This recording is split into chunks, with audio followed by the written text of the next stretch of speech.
Kethoran stood at the observation deck of the Coalition vessel Starward Blade and watched the stars drift past like cold, distant eyes.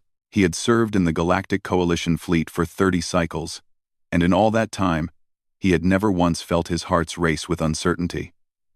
He had never known doubt. He had never experienced the strange weakness that other species called fear. The Valassians were different from other races in the galaxy. They were born without the burden of strong emotions. Their scientists believed it was evolution. Their philosophers called it a gift. Kethoran simply knew it as the natural order of things. Emotions clouded judgment. Emotions made soldiers hesitate. Emotions got people killed.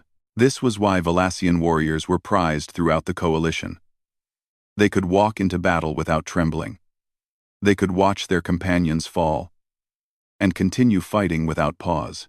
They could calculate odds and make decisions based on pure logic, uncorrupted by the messiness of feeling. Kethoran had killed many enemies in his long career. He had watched allies die beside him. He had faced situations where death seemed certain, and through all of it, his pulse had remained steady, his mind clear, his hands still. He considered this his greatest strength. The door behind him slid open with a soft hiss, and Commander Yethala entered. She was also Valassian. Her gray skin marked with the traditional scars of their warrior caste. She handed him a data tablet without ceremony. "Your new assignment," she said. "You will join a mixed-species strike team. The mission is classified as high priority." Quote, Kethoran reviewed the information. A hive fortress on the moon of Kessara 7. The Scarith, an insectoid species that had been destroying colony worlds across 3 sectors. The Coalition had finally gathered enough intelligence to strike at one of their major bases. "The team composition," Kethoran said, noting the species breakdown. "There are humans. 4 of them," Commander Yethala confirmed. "They will make up a significant portion of your ground assault unit." Kethoran had heard of humans, of course. Everyone in the galaxy had. They were a young species, having achieved faster-than-light travel only 200 years ago. They had spread quickly through their corner of the galaxy, establishing colonies, making alliances, and involving themselves in conflicts that did not concern them. They were also, by all accounts, deeply emotional creatures. They laughed and cried and raged. They formed attachments to others with reckless abandon. They made decisions based on feelings, rather than logic. Many species looked down on them for this. The Valassians certainly did. "I understand," Kethoran said, keeping any hint of disappointment from his voice. Disappointment was an emotion, after all, and he did not experience such things. "I will depart immediately." The human contingent was already aboard when Kethoran arrived at the designated meeting area. He observed them carefully as he entered, cataloging details the way he had been trained to do. The first human he noticed was a female called Sam Griffin. She held the rank of lieutenant commander and would be leading the human squad. She was tall for her species, with dark hair cut short and eyes that seemed to take in everything around her. There was something about the way she carried herself that made Kethoran pause. She moved like a predator, aware of every potential threat, yet her face remained calm. The second was a male named Jack Reyes. His file listed him as a staff sergeant with 12 years of combat experience. He was older than the others, with gray appearing in his short hair and lines carved deep around his eyes. He sat quietly in the corner, cleaning a weapon with slow, methodical movements. He did not look up when Kethoran entered, but somehow, Kethoran knew the human had noticed him. The third was a female called Katie Vance. She was younger, with red hair and a face full of small spots that humans called freckles. Her specialty was demolitions, and she talked constantly, filling the silence with words that seemed to have no purpose. She was telling a story about her younger brother back on Earth, something about a birthday celebration that had gone wrong. The other humans were smiling. The fourth was the youngest of all, a male barely past physical maturity named Danny Novak. He had the look of someone who had not yet seen real combat. His eyes were too bright, his movements too eager. He laughed at Katie Vance's story with an openness that Kethoran found strange. Lieutenant Commander Griffin noticed Kethoran and rose to greet him. She extended her hand, a human gesture of welcome that required physical contact. Kethoran had studied human customs and knew this was expected. He took her hand briefly. "You must be Kethoran," she said. "We've heard good things about Valassian soldiers. We're glad to have you with us." "The feeling is mutual," Kethoran replied, though of course he felt nothing at all. Over the following days, as the starward blade traveled toward Kessera 7, Kethoran watched the humans with growing confusion. They were nothing like what he had expected. They wasted time constantly. Instead of preparing for the mission in silence, they talked. They shared meals together and made jokes that Kethoran did not understand. They spoke of their homes, their families, the people waiting for them back on Earth. Katie Vance showed everyone a photograph of her younger brother, a boy of perhaps 10 years. "He wants to be a pilot," she said, her voice carrying a warmth that Kethoran could not comprehend. "I promised him I'd come home and take him to see the stars." Danny Novak talked about a girl he had loved since childhood. "I'm going to ask her to marry me when this is over," he said, and the others congratulated him with slaps on the back and wide smiles. Even Jack Reyes, the quiet one, opened up eventually. He spoke of a daughter he had not seen in 3 years. "She's studying to be a doctor," he said. And for just a moment, his weathered face softened into something almost gentle. Kethoran did not understand any of this. These attachments were weaknesses, vulnerabilities that enemies could exploit. Caring for others meant having something to lose. Having something to lose meant being afraid of losing it. He said as much to Jack Reyes one evening, when the two of them were alone in the weapons bay. "Your bonds with others," Kethoran said, "they will compromise your judgment in combat. They are liabilities." Jack Reyes looked at him for a long moment. His eyes were steady, unreadable. Then he said something that Kethoran would remember for the rest of his life. "Those attachments are why we fight." Kethoran did not understand. He filed the statement away for later analysis and returned to his preparations. The starward blade dropped out of faster-than-light travel at the edge of the Kessera system. The mission was about to begin. Kethoran checked his weapons one final time and felt nothing at all. He did not know that everything was about to change. The attack came without warning. One moment, the Coalition fleet was moving in formation toward the moon of Kessera 7. The next moment, space itself seemed to tear open as Scarith warships emerged from hidden positions behind the planet's rings. Kethoran was in the common area when the first explosion rocked the starward blade. The lights flickered and died, replaced by the red glow of emergency systems. Alarms screamed through the corridors. The ship lurched hard to one side, and Kethoran grabbed a support rail to keep from falling. Through the observation windows, he could see the battle unfolding. Coalition ships were exploding in brilliant flashes of light. The Scarith had been waiting for them. This was a trap. "All hands to battle stations." The captain's voice crackled over the damaged communication system. "We are under heavy fire." "Repeat. We are under heavy. We are under heavy." The transmission cut off as another explosion shook the vessel. This one was closer. Kethoran could feel the heat of it through the walls. He made his way to the assembly point, moving through corridors filled with smoke and chaos. Bodies lay on the ground, some moving, some still. Kethoran stepped over them without pause. There was nothing he could do for the dead, and the living would need to save themselves. The humans were already there when he arrived. All 4 of them, somehow still alive despite the destruction around them.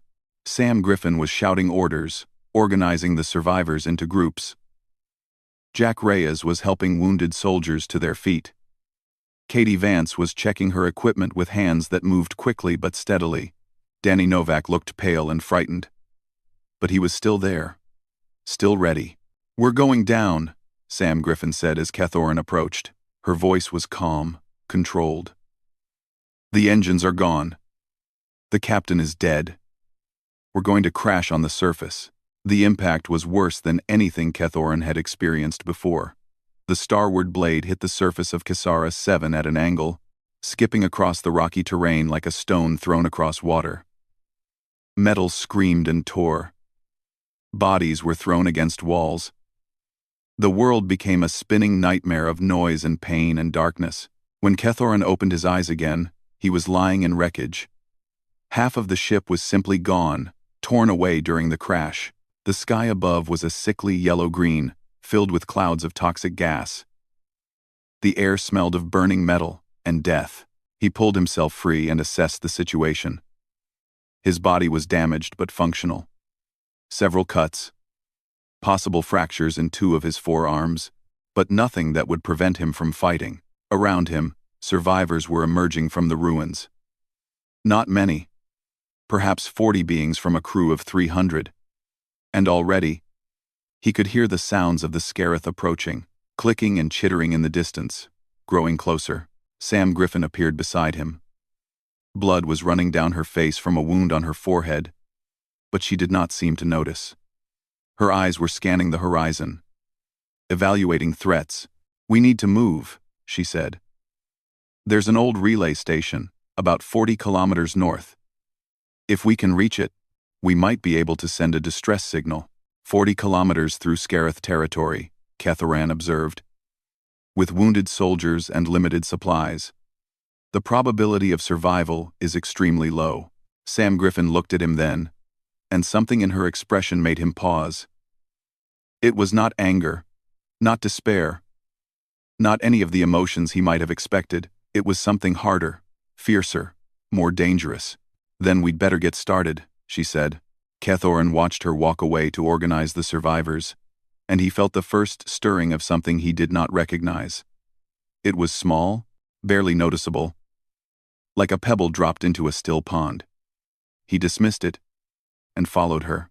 The group moved out within the hour. Sam Griffin took the lead, with Jack Reyes bringing up the rear. Katie Vance walked among the wounded, checking bandages and offering words of encouragement. Danny Novak carried extra ammunition for 3 different soldiers, the weight bending his young back but not slowing his steps. Kethoran observed all of this with growing confusion. The terrain was brutal. Sharp rocks cut through boots. Pools of acidic liquid forced long detours. The atmosphere was barely breathable even with masks. And several soldiers began to struggle within the first few hours. When a Torvian soldier collapsed from exhaustion, Kethoran expected the group to leave him behind. It was the logical choice. The soldier was slowing them down. The Scarith were getting closer with every passing minute. Every moment wasted was a moment they could not afford. But Jack Reyes simply bent down, lifted the Torvian over his shoulders, and kept walking. He did not complain. He did not ask for thanks.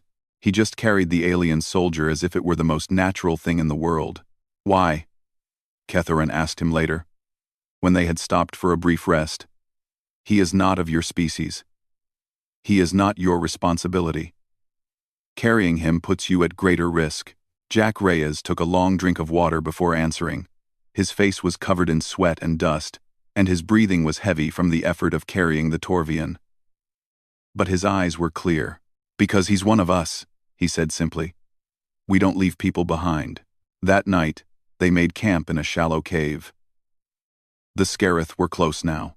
Everyone could hear them moving in the darkness outside, their clicking sounds filling the air like an evil song. Katie Vance sat next to Kethoran and started talking, the way she always did. She told him about Earth, about the blue oceans, and the green forests and the cities that sparkled at night. She told him about her parents, who had died when she was young, and her brother, who she had raised by herself. "He's a good kid," she said, and her voice was soft, with something Kethoran could not name. "He deserves a chance to see the stars for himself. That's why I do this. That's why I fight." "And if you die?" Kethoran asked. "What happens to him then?" Katie Vance was quiet for a moment. When she spoke again, her voice was steady. "Then he'll know his sister died, trying to make the galaxy a safer place for him. That's not nothing, you know. That's not nothing at all." Kethoran did not understand. He could not understand.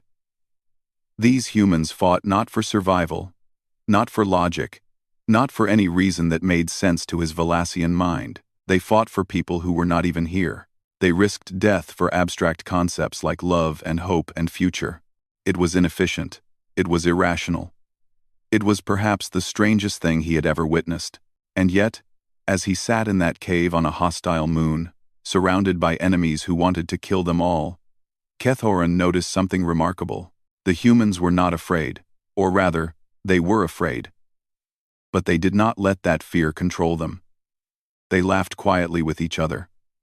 They shared their food with the wounded. They spoke of tomorrow as if they truly believed they would see it.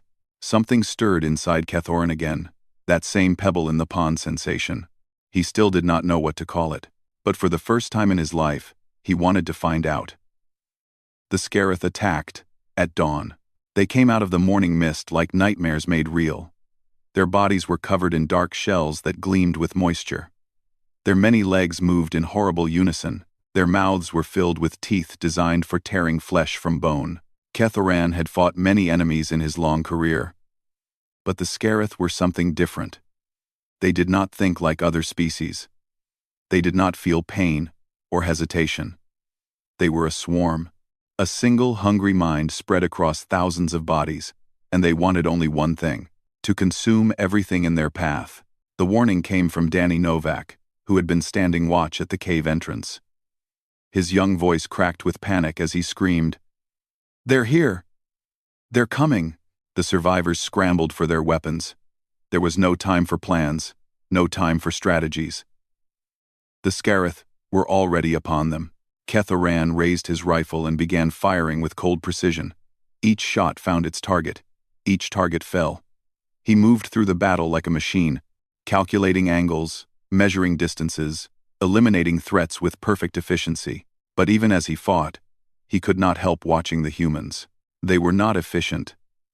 They did not fight like machines. They fought like wild animals, like creatures driven by something beyond logic or training. Jack Reyes threw himself into a group of Scarith to pull a wounded alien soldier out of danger. He used his body as a shield, taking blows that would have killed the smaller being. When a Scarith claw tore through his shoulder, he did not stop. He dragged the soldier to safety, then turned back to fight with blood pouring down his arm. Katie Vance's weapon malfunctioned in the middle of the battle. Instead of retreating, she picked up a piece of broken metal and kept fighting. She stood her ground against 3 Scarith, screaming words that Kethoran did not understand, refusing to give even a single step of ground.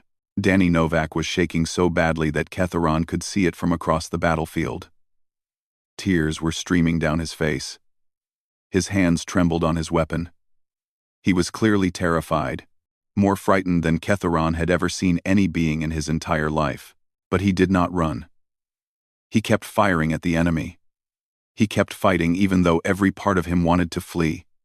His fear was visible, obvious, overwhelming, and he simply did not let it stop him. And Sam Griffin was everywhere at once.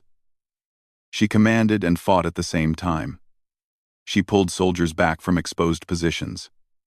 She directed fire toward the heaviest concentration of enemies. She killed Scarith with a ferocity that seemed almost personal.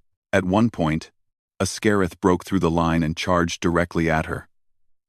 It was twice her size, all teeth and claws and hunger. Sam Griffin did not hesitate. She did not flinch. She stepped forward to meet it. And when they collided, she somehow came out on top. Kethoran watched her drive her blade through the creature's skull, and he felt something move inside his chest. That same strange sensation, but stronger now, more insistent. The battle lasted perhaps 20 minutes, though it felt like hours. When the last Scarith finally fell, the survivors stood among the bodies of their enemies, breathing hard, bleeding from countless wounds. 3 more Coalition soldiers had died. Their bodies lay still on the ground, eyes open to the yellow-green sky. Katie Vance was injured. A Scarith claw had torn through her side, leaving a wound that would slow her down significantly. She sat against a rock, pressing cloth against the injury, her face pale but determined. "I can still walk," she said before anyone could suggest leaving her behind. "Don't even think about it." Jack Reyes knelt beside one of the fallen soldiers, a young Trelorian who had died trying to protect his companions. He closed the alien's eyes with gentle hands and said something too quiet for Kethoran to hear. Sam Griffin gathered the survivors together. They looked tired, hurt, scared. But they looked at her with something in their eyes that Keth Oren was beginning to recognize. Trust. Hope. Belief. "I'm not going to lie to you," she said, her voice carrying clearly in the cold morning air. "We lost good people today. People who deserved to go home. People who had families waiting for them." She paused, and Keth Oren saw her jaw tighten with emotion she was struggling to control. "But we're still here. We're still alive. And we're going to make it to that relay station. And we're going to call for help. And we're going to get off this rock, because that's what they would have wanted. That's what we owe them." She looked around at the faces watching her. Human. Valassian. Torvian. Trilorian. Different species. Different worlds. Different ways of seeing the universe. "We don't leave anyone behind," she said. "Not the living, not the dead.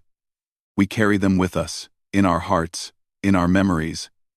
And when we make it home, we tell their stories. We make sure they're not forgotten." A Torvian soldier near the front of the group was crying. Tears rolled down his face. But he did not look away. He nodded at Sam Griffin's words. "Now let's move out," she said. "We still have a long way to go." The group resumed their march toward the relay station. They were slower now, weighed down by injuries and exhaustion and the weight of their losses. But they kept moving. Ketharon found himself walking beside Jack Reyes. The older human was favoring his wounded shoulder, but he had not complained, not once. "I have a question," Ketharon said. "Ask it," Jack Reyes replied. "When you went back for that soldier during the battle, you knew the risks. You calculated the probability of your own death. Why did you do it anyway?" Jack Reyes was quiet for a moment. When he spoke, his voice was thoughtful. "I didn't calculate anything. I saw someone who needed help, and I helped them. That's all." "But the logic—" "There is no logic," Jack Reyes interrupted gently. "Not in moments like that. You just act. You do what feels right, even if it doesn't make sense." He looked at Ketharon with eyes that seemed to see something the Valassian could not. "Maybe especially if it doesn't make sense." Keth Oren did not respond. He did not know how to respond. That night, he sat apart from the others and tried to analyze what he had witnessed. He tried to reduce the human behavior to equations and probabilities, to find the hidden logic that must surely exist. But there was no logic. There was only something else, something that the Valassians had evolved beyond, something that Keth Oren had never experienced in all his years of life. He did not yet know its name, but sitting there in the darkness, listening to the humans talking quietly among themselves, hearing Katie Vance laugh despite her wound, and Danny Novak speak hopefully about the future, and Jack Reyes tell a story about his daughter, Keth Oren felt something change inside him. Something was waking up. Something that had been sleeping for his entire existence, and he was not sure if he should welcome it or be afraid. They reached the canyon on the third day. Keth Oren stood at the edge and looked down at what lay between them and the relay station. The canyon was deep and narrow. Carved into the rock by ancient rivers that had long since dried up, it was the only passage through the mountain range that blocked their path, and it was filled with scarith, thousands of them, maybe tens of thousands. They covered the canyon floor like a living carpet, their dark shells clicking and moving in patterns that hurt the eyes to watch. The sound of them rose up from below, a constant chittering that seemed to vibrate in Ketharon's bones. "That's a lot of bugs," Katie Vance said quietly. Nobody laughed. Ketharon ran the calculations in his head. He had been trained for exactly this kind of situation. He knew how to assess threats, evaluate resources, determine the probability of success. The answer was simple. The answer was clear. "We cannot pass through there," he said. "The enemy numbers are too great. Even if we fought perfectly, we would be overwhelmed within minutes." "Is there another way around?" Danny Novak asked. His voice was small. "The mountains extend for hundreds of kilometers in either direction," Keth Oren replied. "To go around would take weeks. We do not have enough supplies. We would die before we reached the relay station." Silence fell over the group. The survivors looked at each other with eyes that held no hope. Some sat down on the rocks, too tired to stand anymore. Others stared at the canyon as if they could make the Scarith disappear through force of will alone. A Torvian officer spoke up. Perhaps we should simply wait here. Wait for death to come. At least we would die with dignity. Several others nodded. The fight had gone out of them. 3 days of running, of fighting, of watching their friends die. They had nothing left. But Sam Griffin was not nodding.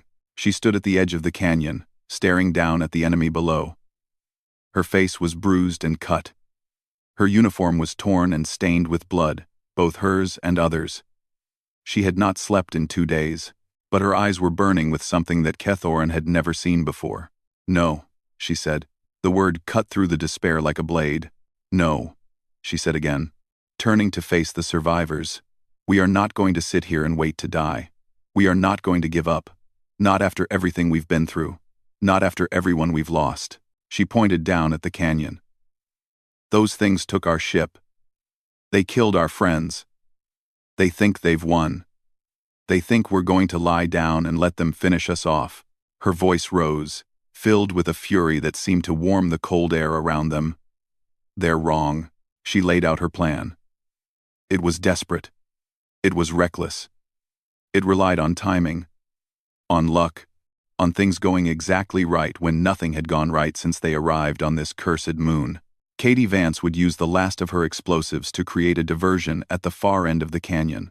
The blast would draw the Scarith away from the center, creating a narrow window of opportunity. Danny Novak would carry the wounded through the gap as fast as possible. The remaining fighters would protect them on all sides, and Jack Reyes would hold the rear, alone. "That's suicide," Kethoran said. He was not being dramatic. He was stating a fact. The probability of success is less than 4%. Jack Reyes looked at him. The old soldier's face was calm, almost peaceful. He smiled, and in that smile, Kethoran saw something that he did not understand. 4% is enough," Jack Reyes said. The assault began at midday. Katie Vance's explosives tore through the far end of the canyon with a roar that shook the mountain. The Scarith reacted instantly, thousands of them surging toward the source of the noise. For a few precious seconds, the center of the canyon was almost clear. "Now!" Sam Griffin shouted. They ran. Kethoran had never moved so fast in his life. His legs carried him forward, over rocks and bodies, and things he did not want to look at. Around him, the others ran too, carrying the wounded, supporting the weak, refusing to leave anyone behind. The Scarith noticed them almost immediately. The swarm turned, and suddenly they were surrounded by a tide of clicking, hungry death. Katie Vance kept fighting despite her wound. She had run out of explosives, so she picked up a weapon from a fallen soldier and kept firing. When that ran out of ammunition, she used it as a club. Blood was pouring from her side, but she did not stop. She could not stop. Danny Novak carried 2 wounded soldiers on his back. The weight was crushing him. Tears streamed down his face, and his legs trembled with every step. But he kept moving forward, kept pushing through the pain, kept going because giving up was not an option. Sam Griffin led from the front, cutting a path through the enemy with a ferocity that seemed almost impossible. She took wounds that would have killed a lesser being. A claw tore through her arm, teeth ripped into her leg. She kept fighting. And at the rear, Jack Reyes stood alone against the swarm. Kethoran looked back once and saw him there, silhouetted against the yellow-green sky. The Scarith were pouring toward him like water. Hundreds of them. Thousands of them. And Jack Reyes was laughing. He was actually laughing. His rifle ran dry, so he drew his sidearm. When that ran dry, he drew his knife. And when the knife was lost, he used his fists. Kethoran could hear him shouting at the enemy, taunting them, daring them to come closer. He could not understand the words, but he understood the meaning. "You will not pass. Not while I still breathe. Not while I can still stand." The Scarith kept coming, and Jack Reyes kept killing them. One human against an army. One man against the swarm. It should not have been possible. It defied all logic, all reason, all probability. But Jack Reyes did not care about probability. He cared about the people behind him. He cared about giving them a chance. He cared about something more important than his own survival. And when he finally fell, buried under a wave of dark shells and snapping teeth, he was still smiling. Kethoran saw it happen. He saw the man go down. He saw the Scarith swarm over the body like insects over a carcass, and something broke inside him. His hands began to shake. His hearts raced faster than they ever had before. His vision narrowed until all he could see was the place where Jack Reyes had fallen. A single thought filled his mind, blocking out everything else. He is dead. They killed him. He is dead. And then another thought, even more powerful. I do not want to die. I do not want any of us to die. It hit him like a physical blow. His knees nearly buckled. His breath came in short, sharp gasps. For the first time in his long life, Kethoran felt fear, and it was overwhelming. The fear was like drowning in fire. Kethoran had never understood that phrase before. He had heard other species use it, and he had dismissed it as poetic nonsense. Now he understood. The fear burned through him, consuming his thoughts, destroying his calm. His body wanted to run, to hide, to curl up and wait for death. But he did not run. He thought of Jack Reyes, standing alone against the swarm. He thought of the old soldier's smile, the peace in his eyes as he faced certain death. He thought of the words spoken days ago, in a weapons bay on a ship that was now wreckage. Those attachments are why we fight. Kethoran understood now. He understood everything. The humans did not fight despite their fear. They did not fight by ignoring their emotions. They fought because of them, their love for each other, their hope for the future, their refusal to let death win without a battle. These were not weaknesses. These were the source of their impossible strength. Kethoran felt the fear, and he did what the humans had been doing all along. He fought anyway. He turned and threw himself back into the battle. His rifle was empty, so he used it as a weapon. He swung and struck and kicked, fighting with a fury he had never known he possessed. The Scarith fell before him, and more came, and he kept fighting. Katie Vance was beside him, still standing despite her wounds. Danny Novak was ahead, still carrying the wounded. Sam Griffin was leading them forward, still cutting a path through the enemy. And somehow, impossibly, they reached the other side. The relay station was there, just ahead, an old metal building half buried in rock. The door was rusted but intact. Sam Griffin got it open, and the survivors poured inside, collapsing against walls and falling to the floor. The Scarith threw themselves against the building, but the walls held. For now, Sam Griffin pulled herself to the communication console. Her hands were shaking. Blood was dripping from a dozen wounds. But her eyes were focused, determined, alive. "Come on," she whispered as she worked the controls. "Come on, come on, come on." The console flickered to life. Static filled the air, then cleared into silence.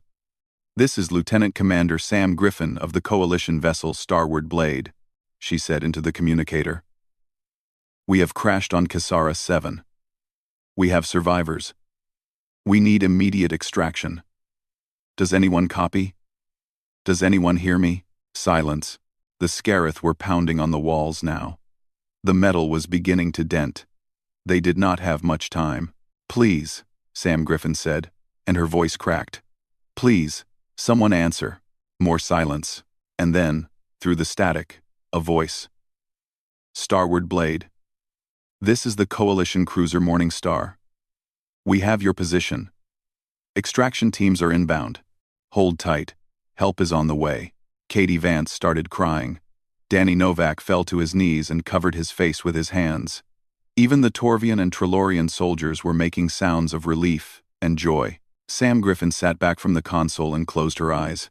Her lips moved in what might have been a prayer, or a thank you, or simply a name spoken too quietly to hear. Kethoran stood in the corner and watched them. His hands were still shaking. His hearts were still racing. The fear was still there, a living thing inside his chest. But there was something else too, something warm and bright and completely new. Hope. He felt hope. The Coalition extraction teams arrived within hours. They drove back the Scarith with overwhelming firepower and landed medical ships to evacuate the survivors. Of the original crew of the Starward Blade, only 18 beings were still alive. Of the human squad, only 3 remained: Sam Griffin, Katie Vance, and Danny Novak. Jack Reyes's body was recovered from the canyon. The soldiers who found him reported that he was surrounded by the bodies of dead Scarith. 47 of them. He had killed 47 enemies before they finally brought him down. They carried him out with honor, wrapped in a Coalition flag, treated with the respect given to heroes. In the days that followed, as the survivors recovered on the Coalition medical station, Kethoran began writing his report. He had been ordered to observe the humans and provide an assessment of their combat effectiveness. The Valassian High Command wanted to know if humans were reliable allies, if they could be trusted in battle, if they were worth including in future operations. Kethoran stared at the blank screen for a long time. Then he began to write. He did not write about human inefficiency.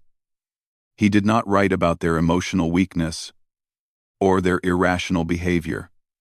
He did not write about the things that made them different from Valassians.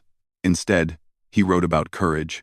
He wrote about Jack Reyes, who had carried a wounded alien on his shoulders through kilometers of hostile territory because he refused to leave anyone behind. He wrote about Katie Vance, who had fought with broken weapons and a hole in her side because her younger brother was waiting for her back home. He wrote about Danny Novak, who had cried with fear but never stopped fighting because he had someone he wanted to return to. He wrote about Sam Griffin, who had led them through impossible odds with nothing but determination and the refusal to give up. He wrote about what he had learned. The humans are not the strongest species in the galaxy, he wrote. They are not the fastest, or the smartest, or the most logical. By every objective measure, they should not have survived what we faced on Kessera 7, but they did survive. They survived because they possess something that I had never understood until now.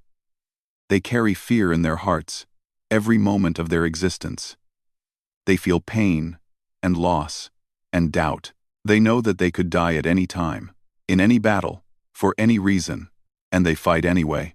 They fight for each other. They fight for the people waiting for them back home. They fight for ideas like love, and hope, and future. These are not weaknesses. These are the sources of a strength that defies all logic, all probability, all reason. I have fought beside humanity. I have seen them stand against impossible darkness and refuse to break. I have seen them die so that others might live. I have felt what they feel. I have felt fear for the first time fighting alongside humanity, and I have never been more alive. Kethoran finished his report and sent it to High Command. Then he went to find Sam Griffin. She was sitting in the observation deck, looking out at the stars. Her wounds were healing, but the pain in her eyes was still fresh. I wanted to thank you, Kethoran said. Sam Griffin looked at him. For what? For what? For teaching me what it means to be human, he said. Even though I am not. Sam Griffin smiled. It was a small smile, touched with sadness, but it was real. You're welcome, she said. And for what it's worth, I think Jack would have liked you. Kethoran sat down beside her, and together they watched the stars drift past like old friends. He still felt the fear inside him, a quiet ember that would never fully go away, and for that, he was grateful.